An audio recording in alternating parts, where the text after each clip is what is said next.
Hello and welcome back to a very special FA Cup edition of Wright from Kickoff. I'll be your host, William Bellis.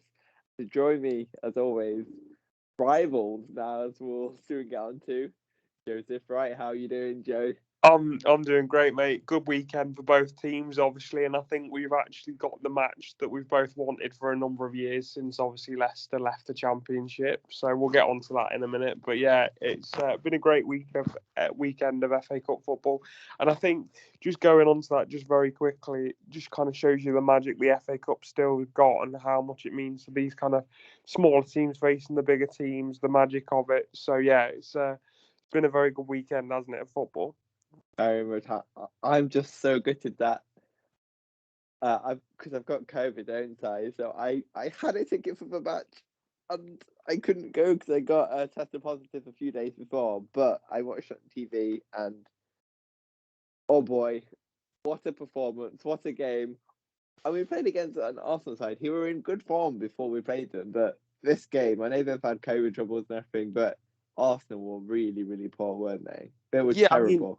I mean, they were very, slow, kind of, couldn't really shift the ball out. But I think the way Forest played, and the way that the whole team worked together as a unit.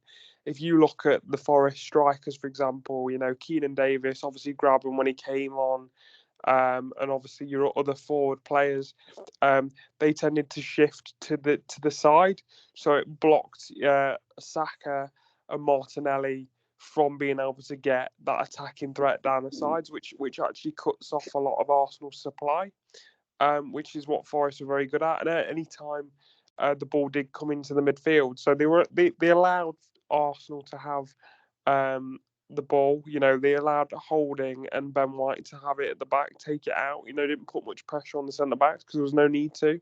And then as soon as that ball came in field or out wide, Forest were on them.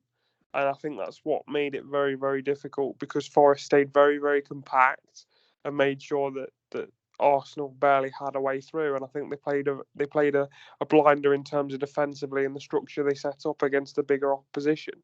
Yeah, 100%. And our goal was just a reflection of that, where they didn't know who to pass to. And then Yates intercepted the ball. You could say it's a handball, but I don't think so. It was 2 yards out Oh, of his oh arm no, by his side. It's not a handball at all. It hit his 100%. arm, but it's not a handball. Yeah, I mean, And then, obviously we're gonna be slightly biased because obviously you're a Forest fan and I'm not exactly the biggest fan of Arsenal, like I've always said.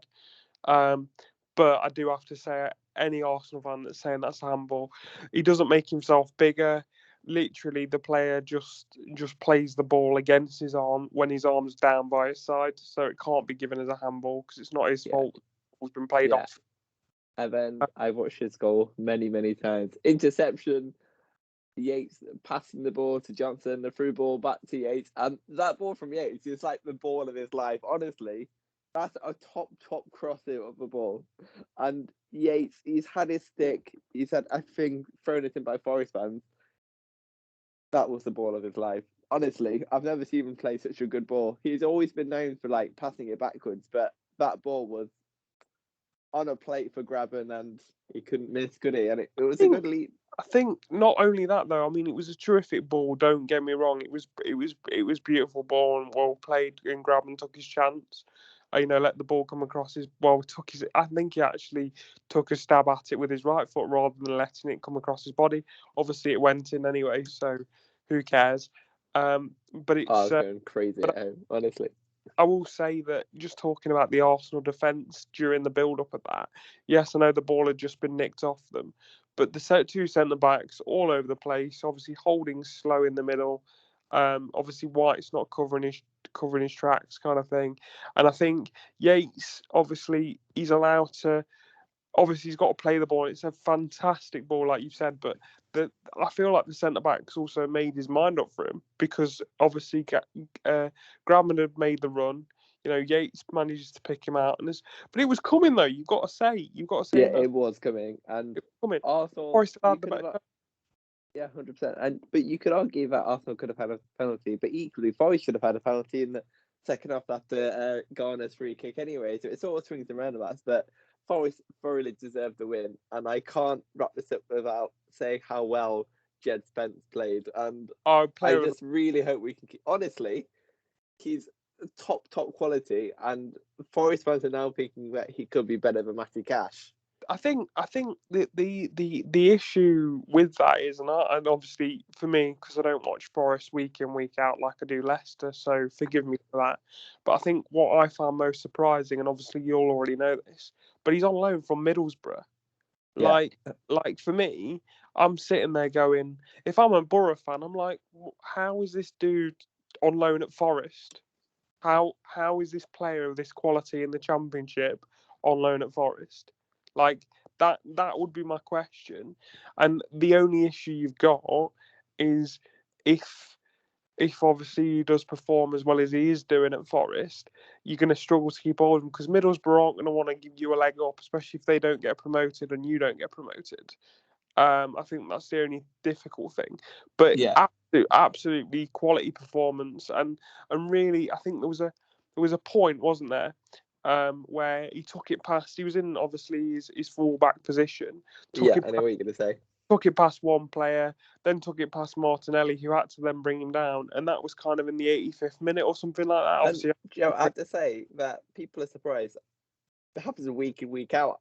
Forest fans are not surprised by that performance from Jed Spence. He was absolutely unbelievable, and I think he was going to go back to Middlesbrough in January, but he wanted to stay. And if you're Middlesbrough, him being at Forest is like in a shop window. They're happy with their right back. They actually didn't really rate Spence before that because obviously. Is there any just on that? Is there any way that you could sign him in January on a permanent deal? Because he obviously wants to stay at Forest, and like you say, they're happy with their right back. Is there any way that could be done, or is it he's got to finish out his loan before anything can be done in terms of deal wise? Do you know? It wouldn't make any sense for Middlesbrough to want to sell him that. Like, if I'm being honest, I would snap your hands on. I'll pay whatever you want, but Middlesbrough know that if he carries on their performance, Premier League teams are going to come sniffing at him, and they're going to pay the big bucks for him because honestly, he's worth it. Honestly, he's only 21 years old. Remember, 21. Got to be honest with the amount that we're kind of struggling at our fullback position with the amount of injuries we've got in our back line and just all over the team. To be fair, as a Leicester fan, he's probably somebody that we could potentially be looking at. So yeah, so only time will tell. But so excited for the next round. Forest against Leicester. And I'm going to pass this over to you now, Joe, because you're going to talk about Leicester's win over Watford to get through to the fourth round to be facing Forest. Over to you, Joe. Yeah, I mean, first of all, I want to say this. Obviously, Leicester played on the Saturday, Forest played on the Sunday. The draw was done before the Arsenal Forest game. So I kind of knew that if Forest was to somehow beat Arsenal, Leicester will be playing away at Forest, and I was rooting for you guys massively, wasn't I? Only because obviously I want that rivalry back. We've not played Forest, I think number 7-8 years now. In terms of obviously if they're not been drawn in the cup, then we don't play them because obviously different leagues. So it was nice to see Forest get the win and obviously get that game because obviously I fancy Leicester's chances in the next round. No disrespect to Forest, but obviously playing lower league opposition, so you do and being holders as well. So I'll tell you what though, arguably playing Forest would be a harder draw than playing Arsenal, judging by Arsenal's performance in the round. Yeah, I mean, I agree with that. I think obviously Forest will definitely be up for it, especially with it being a home tie as well. But if we have players back, if we have players like Yuri Tillemans, James Maddison, you've got Daka as well. I know Vardy's out for a number of months, so he won't be facing you. But I just think overall, and this isn't a kind of a dig at Forest or anything. I just think if you matched up the two teams on paper, obviously we've got more quality all over the pitch. So, so that's 100%. On football basis alone, I fancy our chances. But I FA Cup magic, I do understand what you're saying. I think Leicester will definitely have to be prepared, and with it being a local rivalry, I think Forest, like I say, at home, you can see the impact that they had at the Arsenal game. So it'd be very foolish for me as a Leicester fan to say that this is a gimme game, because it's not. It's really not. Just going on to Leicester's performance against Watford, though, again, with the amount of injuries and the injury crisis that we've had, we had to field quite a lot of younger lads, with players being out for COVID, stuff like that. We had to play, I think it was Hamza Chowdhury and Vestergaard at centre-back, which, to be honest, obviously not your natural pairing. Chowdhury played absolutely amazing. I know it's the FA Cup, but I do worry for Watford a little bit, because we had a severely weakened team, obviously, with players being out of the AFCON as well. So Ndidi, Amati and Iheanacho weren't in the lineup as well. Like I say, we had a lot of under 23s, and we had a 16-year-old lad come off the bench, I think, for us from the academy. So the fact that we managed to win 4-1 and breeze past Watford almost, you do worry for Watford a little bit in the league. I know, obviously, I'm kind of transferring a little bit, but would you agree with that? I mean, losing 4-1 to a severely weakened Leicester side, it's not good, is it? No, it's not. Yeah, and I know a lot of Watford fans were saying, "Oh, we want to concentrate on the league, blah blah blah," but it doesn't look good for them, does it? Especially when comparing to Leicester, yes, they did change some of their squad. They had about 6 players out from the first team squad. In terms of, they had them on the bench, but in terms of this Leicester squad, no disrespect, but it when I say it was severely weakened, I've just said you had to play Hamza Chowdhury at centre back. So it kind of just shows you the difficulties we're having. But I think, going on to that, I think it was a very comprehensive performance, and it was a nice surprise for me, to be honest, because I thought it was going to be a lot tighter with the amount of people we had out. So the fact we managed to breeze past them 4-1, no problem, it's pretty comfortable. And I think running a cup is exactly what Leicester need, I think, at the moment. They need to get more of that confidence. But Yeah, I know they have been a bit patchy this season, haven't they? Let's be honest. Although they have. But I have to say, last couple of games, all right. Let's take last 3 games in the league. We beat Newcastle 4-0. We lost to Man City 6-3 in an absolute thriller. And then obviously we beat Liverpool 1-0. So realistically, we're not playing badly. I think if we had our full squad, I'd be confident we'd go on a run now. Because it seems like the manager's kind of getting his tactics right again. But I would say that obviously with the injuries that we've got, I'd be happy with mid-table this season just because of the amount of injuries we have got. Do you know what I mean? But anyway, moving on to kind of the FA Cup, yeah, very happy with the performance as a Leicester fan, and also as holders of the cup, you don't want to go out in the first round. Like, obviously the first round you're playing, so the fact that we managed to breeze past Watford is a good, and let's be honest, no disrespect to Forest, but I would say we've got a decent tie in the 4th round. So yeah, happy with that. Yeah, they're right off too. Yeah, but you'd rather fancy your chances more against Norwich than you would against Forest in the cup, though, wouldn't you? Let's be real, because the rivalry. I think the rivalry, yeah, potentially, but again, I think it just depends, because if Forest come out all guns blazing, then it just depends on the atmosphere on the day. It is going to be great. A lot of factors, because quite easily we could lose this game 1-0, or we could beat you 4-0. Like, yeah. It could go. It's the same scenario for you as it was against Arsenal, to be honest. It could go either way. Like, you can beat us, but at the same time, I would definitely put Leicester as big favourites. Big favourites, but not firm. You never know. Anything can happen. I mean, obviously, I'm not. I'm trying to be, I'm trying to be kind of level-headed, but it is what it is. There's probably a slight arrogance to me, but again, I think there was a lot of arrogance from the Arsenal fans going into the Forest game, and look where they are now.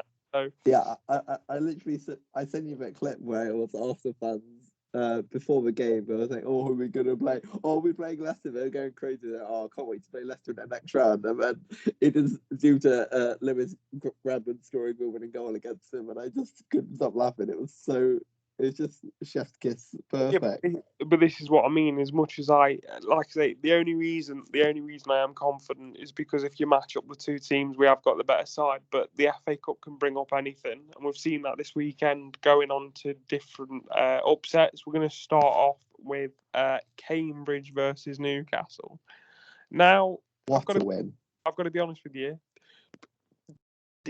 Is this a massive shock?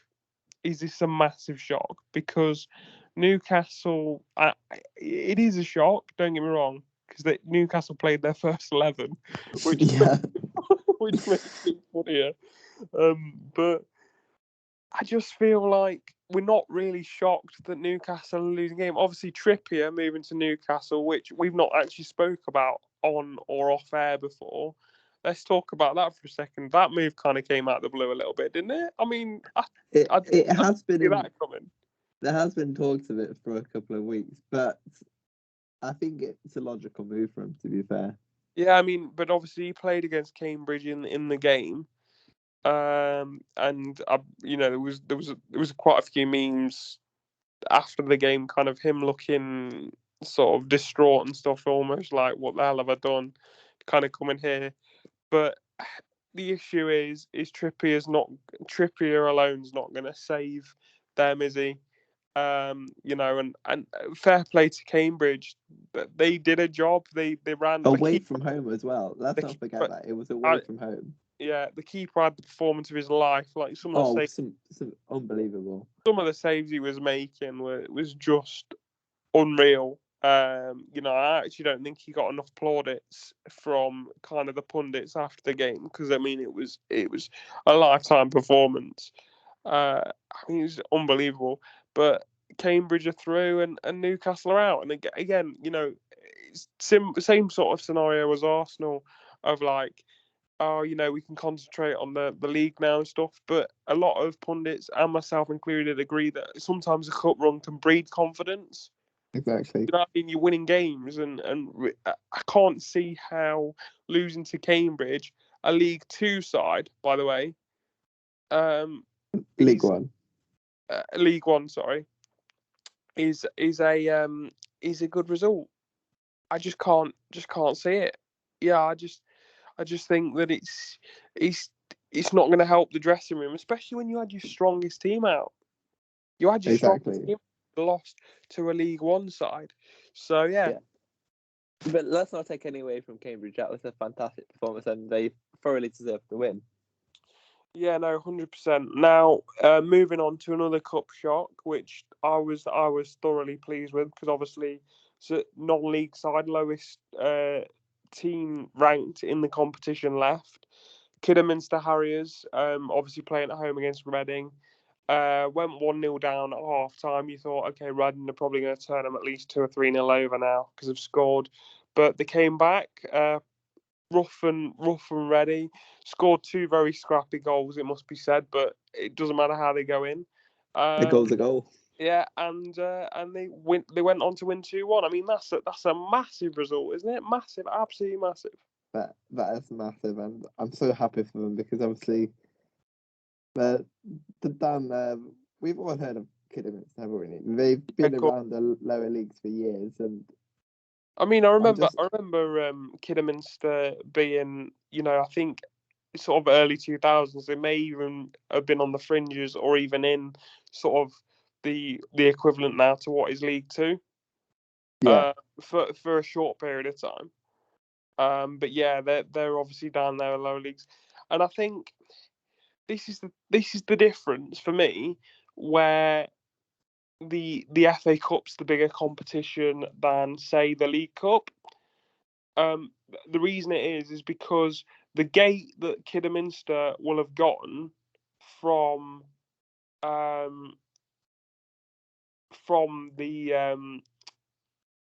that, and then of course they went on, and I think they've got West Ham in the next round now, away at West Ham. So they're now facing a Premier League side. They're going to be getting at least half the money from whatever the tickets are, and that's going to set them up for the next sort of 5 years for them. Do you know what I mean, in terms of the money they'll get from that? So I just think this is where the magic of the FA Cup, it's keeping those lower league sides interested, and it gives them something to fight for. And who knows, they might shock us again. You know, they've managed to beat Reading. Why not West Ham?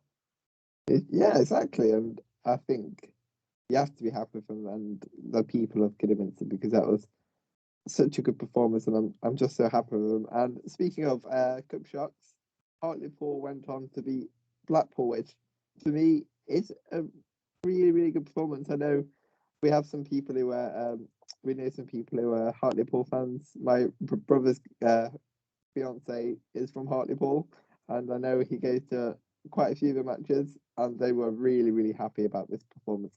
2-1 against Liverpool, Blackpool, and fair play to Hartlepool in this performance, because they really thoroughly deserved the win, didn't they? Yeah, they did. And if you watch the game back, you know, Hartlepool give it their all, and this is again what it's all about. You know, you look at the games we've spoken about: Forest against Arsenal to start off with, obviously, Cambridge against Newcastle, Kidderminster against Reading, you know, Hartlepool against Blackpool. This is what I'm saying. This is what makes the FA Cup the biggest cup competition. You know, domestic cup competition potentially in the world still, and a lot of people are sort of sitting there going, "Oh, the FA Cup doesn't have the same magic." If you need to see an FA Cup magical weekend, there's no other weekend like the weekend we just had, really. Yeah, Just some kind of unbelievable. unbelievable, and you know, and I think you've got to applaud these teams, and Hartlepool again, well deserved of the win, and yeah, they got it. I have to say though, I did say when I was watching the game back to myself, I really don't understand how Blackpool did not win that game. We're not they miss chances, but we're not just talking kind of that, you know, they were missing sitters. You know, I think their strikers scored a fair few goals from this season.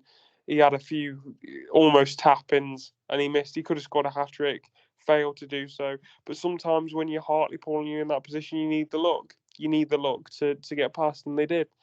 Played really well themselves, and well deserved of the win. 100%. And let's talk about another FA Cup game for a moment, if we can. The Aston Villa Manchester United game. Now, Manchester United won this 1-0, but how? I have no idea. Aston Villa. No, I do. I know exactly how they did. Go on then, Joe. The referees in the back pocket. I just can't. I just can't. Like, I mean, do you want to explain what happened? Because I'm still frustrated You're by it. fuming, aren't you? Yeah, I'm absolutely fuming. So Aston Villa had a free kick from about 35 yards out. They crossed it in, headed a cross goal, and you put it in the back of the net. Now, VAR looked at this for 3.5 minutes. Initially, we thought, oh, it could be offside, but he didn't touch the ball now. We were looking at every single little thing. The one thing they did find, they took, was it Kevin Friend, the referee? It was. I think it was Michael Oliver. It was Michael Oliver. So yeah, it was actually. They then sent him to VAR, and then they made him look at the block by Ramsey on Cavani. Well, arguably you could say Ramsey shouldn't have been there, but also he just ran into him and fell down, and they gave it as a foul and disallowed the goal. And 3.5 minutes to make the decision, regardless if it was right or wrong. It's just totally wrong. I'm gonna go on my rant now, if that's okay. The reason it lost all the momentum for Villa as well before. Yeah, it did. I mean, Villa still had a couple of chances afterwards. You know, Ollie Watkins scored. I mean, Ings was offside, but he scored, got the ball in the back of that again. I mean, how? If I'm a Man United fan, I'm coming off that game thinking it's a loss because they were so poor. McTominay obviously got them the winning goal, scored it quite early on as well. But Man United, doesn't matter whether Cristiano Ronaldo is in the team or not, he's still as poor. You know, Bruno Fernandes, you know, now he's not taking the penalties, is just completely not the same player we saw last season. I just can. with this team though, and I think there was a guy that said, I don't understand how people aren't seeing that that's a foul, right? Yes, Jacob Ramsey stood in offside position, right? But you're allowed to have players stood in offside positions from free kicks. Teams do it all the time, right? As long as they don't interfere, it's not offside. Yeah, of course.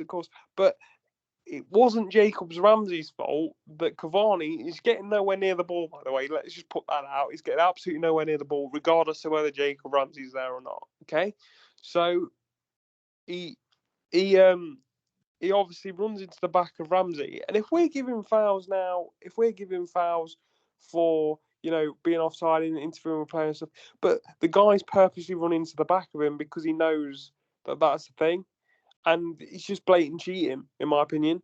And I can't understand how they've ruled that goal offside.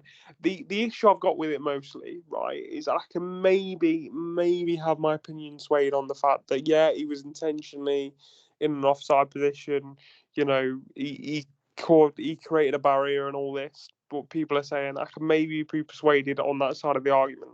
But the issue I've got with it is VAR took 3 minutes and 47 seconds to find out that it wasn't a handball, only for them then to go back for a free kick because they were basically looking for a reason why not to give the goal. And when we get into that territory, it's very, very, very, very dangerous. And it's the point I've always made to you on this podcast, Will, is we do not know who these referees and who these officials and VAR officials support, do we? We do not know, right? These referees, they've come into the game, they obviously enjoy football, they're going to support different teams and have allegiances to different teams. And I will also say, for the Premier League, for the FA Cup, it makes sense for Man United to stay in the Cup because they draw in a bigger audience. If you're talking about an FA Cup, air quotes, potentially dying, it makes more sense for Man U rather than Villa to go through because they know more people will be watching the games. It makes more sense on a monetary value. That's why referees and why the Premier League are so desperate for Man U to stay relevant in the Premier League because they bring in the most money. They do. And I hate to say it, but we've got to start looking at that. Because I hate how these bigger teams, with the big six teams, the amount of times they get the decisions, it's ridiculous. I guarantee you, mate, if VAR was in use at Nottingham Forest, potentially Arsenal would have had that decision overturned. I'm not saying it was a handball because I don't think it was, but that's what we've got to start looking at now. The amount these bigger teams get the decisions, it is getting beyond a joke for me, personally. Yeah, I have another question for you, Joe. Do you think that it's unfair for some games to have, in the same competition, for some games to have VAR and some games not? Why not have them more consistently? Like, that doesn't seem right to me. Yeah, 100%. You're right there, Will.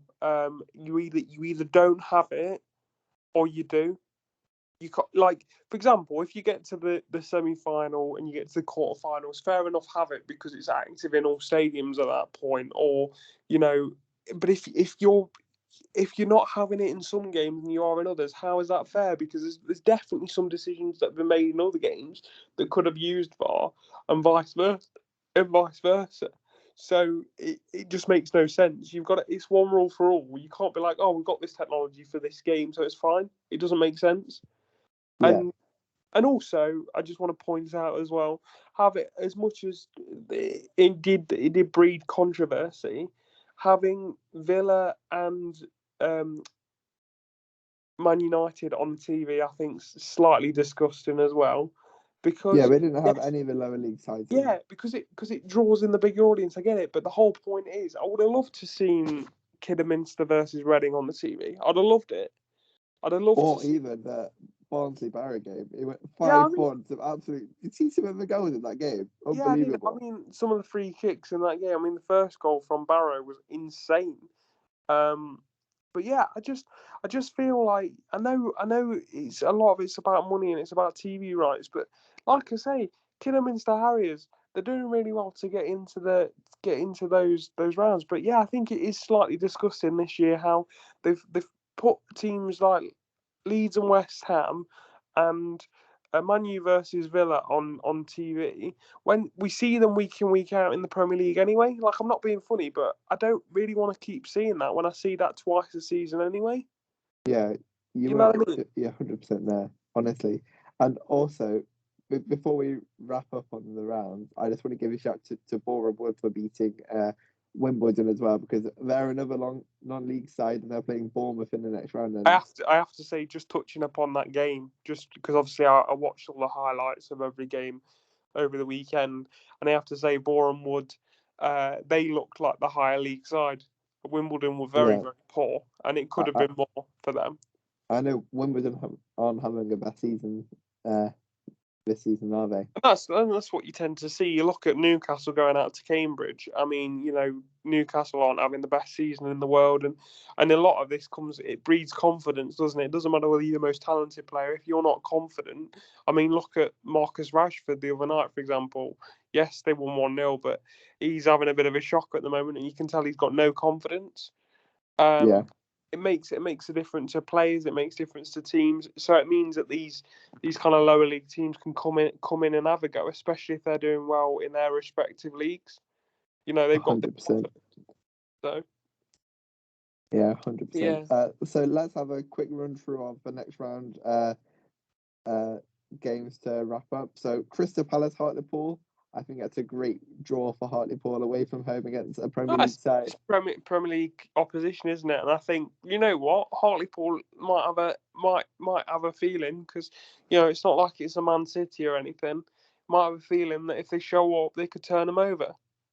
Yeah, 100%. You know, So the next round is Bournemouth, Boreham Wood. So another tasty game for the non-league side. So that'll be a good game for them, wouldn't it? Yeah, of course it will. Of course it will. And like I say, this is what this competition's all about. These teams being able to getting those rewards for facing these teams, you know? Yeah, 100%. So we've got Huddersfield, Barnsley, two championship sides going to be battling out. Peterborough, QPR, again, similar story. Cambridge United versus Luton Town. I think Cambridge would fancy themselves against Luton now, wouldn't they? Yeah, no, I definitely, especially after having gone to Tyneside and turning over Newcastle for sure. 100%. Southampton, Coventry, I think anything could happen in the FA Cup, so you never know. We might see another cup shot there. So Chelsea, Coventry are also going well in the Championship, so I wouldn't be surprised if there was a cup shot there, to be fair. yeah, because Southampton aren't in the best form so far, even though they did have a good win yesterday, didn't they? Yeah. Chelsea, Plymouth, I think that might be a comfortable win for Chelsea, to be real, because Chelsea... I can't see that being anything other than a Chelsea win. Yeah, 100%. Everton, Brentford, again.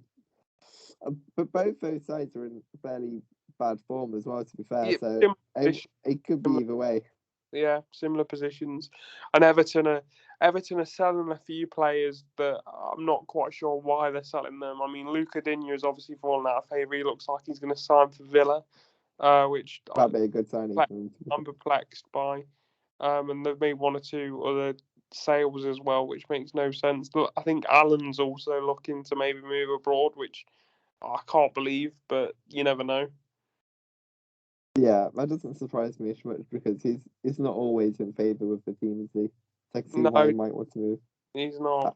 I think something's going wrong at Everton, isn't it? But I think that's for another podcast. There's always something going wrong at the back, behind the scenes with Everton, to be fair. Yeah, 100%. So the next round is Kidderminster West Ham, as we touched on before. So that'll be a very, very tasty encounter for the Harriers. Manchester United, Middlesbrough. Could we see something there? I'm rooting for Middlesbrough in that one. Let's be real. Yeah. Tottenham, Brighton again. You'd say Tottenham are favourites, but never write off Brighton, right? Yeah, but I think Tottenham, since Conte's come in, they're actually coming into a bit of form. I don't think they've lost since October in any competition at the moment. People, they're just kind of quietly going about the business. But actually, since Conte's come in, they've done a fairly good job in the league and obviously in the cups. So Yeah, 100%. Stoke City, Wigan Athletic. So I'm wondering if a League One side can make another shock against Stoke City to get to the fifth round. And then we get to the big one, Joe. Nottingham Forest at home versus Leicester City. And I think that's a pick of the round, isn't it? Yeah, So, well, it's our pick of the round. I'm not sure that everybody would say it is, but definitely you'd say that one will be on TV, surely. yeah, 100%. And two more rounds to go. So we've got Manchester City, Fulham. Well, Fulham just won 7-0 last night, so we're in good form, but Man City and Man City, you know. I can't take going any other way. Wolves versus Norwich, which you'd fancy Wolves in this game, wouldn't you? Yeah, but again, in the cup, anything can happen. I mean, but having said that, Norwich only did just scrape through. I really don't understand how the lower league opposition. Who were they facing last round? You know, can you remember? It was lower league opposition. They beat Charlton 1-0. Charlton, that's it, and Charlton outplayed them, and I mean that. Charlton should have gone through. Like Charlton had so many opportunities, and you know Norwich only just scraped through. But again, you'd think that one was the Premier League side and the other one wasn't. But yeah, they only just did. So I think Norwich won't be going through any further than that. No, I can't see that. And on that note, Joe, I think that's a good time to wrap up. And I can't wait until we play each other again. Obviously, we'll be having another podcast between now and then to pick it up and reaction after the game as well. So I'm looking forward to it, Joseph. Just want to ask you, and I want you to try and do this, and I'm going to do the same. What do you think the Leicester Forest result's going to be without your Forest hat on? If you were to look at it, on purely on its like that's a game. Try and take the bias out of it. What do you think the result's going to be? Try and take the bias out. I still think anything could happen regardless. I think Leicester, if I'm being honest, Leicester will probably win. I'm going to go 2-1 Leicester. Yeah, I mean, to be honest, I think I'm going to stick with the same result because at that time I don't know what type of squad we're going to have. You know what kind of form we'll be in, everything else. So yeah, I'm going to go 2-1 Leicester as well. But I don't think it's going to be a walkover for sure. As much as I was kind of winding you up a bit earlier on in the show, I think it could go anywhere. It could go either way. That far, we love the FA Cup, isn't it, Jay? Yeah, exactly. All right then, well, thanks a lot, and I hopefully hear from you again soon, and obviously next week, and we'll talk about the Premier League a little bit, and